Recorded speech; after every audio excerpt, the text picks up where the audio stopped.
אדוני השגריר, אני הבאתי אותך למקום שמעיד יותר מכל מה עשו הנאצים והיטלר ליהודים, כאשר רצחו 6 מיליון מבני עמנו היהודים, כולל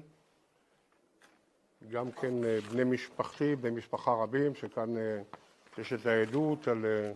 סבי שנקרא ישראל כץ. אני רוצה לומר לך כאן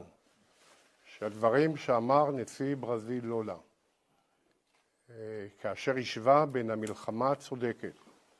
של מדינת ישראל נגד החמאס שרצח וטבח יהודים לבין היטלר והנאצים,